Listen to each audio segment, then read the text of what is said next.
there are these rules that you should stop using technology a couple of hours before going to bed to really wind down.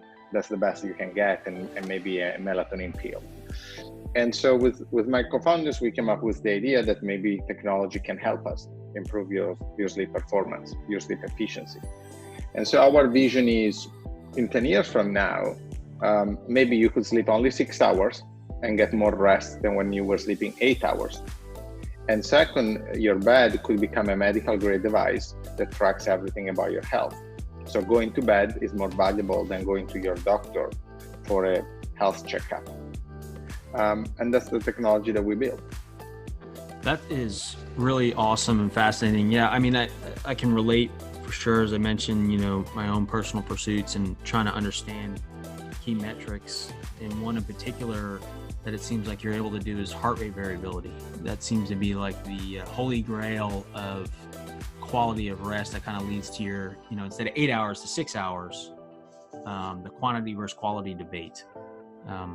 So what kind of technology do you all use within the bed to kind of monitor those different things, and how accurate is it relative to, like we mentioned, wearables? Right now I've got like 3 on me, measuring those, and how does that kind of compare, as in you mentioned the medical grade? Yeah, absolutely. So our hero product is the pod, right? And the pod is the first and only mattress that can track almost anything about some of your core biometrics, and then also improve your sleep through thermoregulation. So it can heat and cool each side of the bed at a personalized temperature. Is embedded with sensors.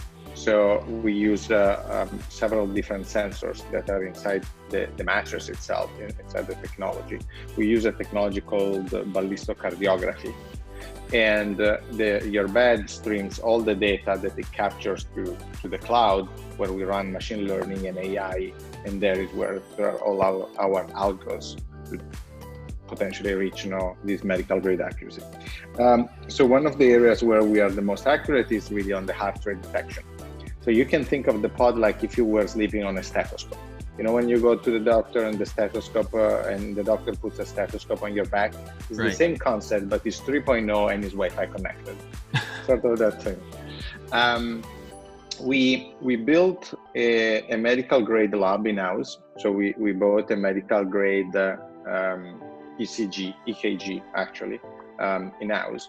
And we have run a bunch of different tests comparing the pod to the EKG. And this brings two kind of benefits to us. First, it tells us how accurate we are compared to an EKG. And second, as you collect EKG data and pod data, you can compare them. And then our machine learning engineers use the truth data from the EKG to adjust our machine learning models. So whatever we have today, tomorrow is going to be more accurate, and the following day is going to be more accurate, because as we collect more data, we fine tune our algos. Right. If I remember correctly, and then I can share the exact details with you, but we are within 1 heartbeat per minute compared to a medical grade EKG.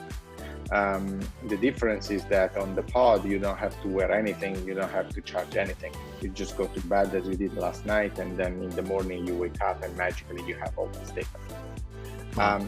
Obviously, on one side, we track heart rate at rest, right? But we also track heart rate variability. And as you were saying, heart rate variability is a great indicator or a great proxy of how rested you are, how much your body recovered, in particular from physical stress more than mental stress. And one of the things you should look at is, okay, what was your HRV in the first deep sleep phase of the night versus what was your HRV in the last deep sleep phase of the night. Obviously, HRV values are personal, meaning they change based on age and gender and training, overtraining, so multiple different factors. Right. But the key thing is to wait for some time to really understand what is your average HRV.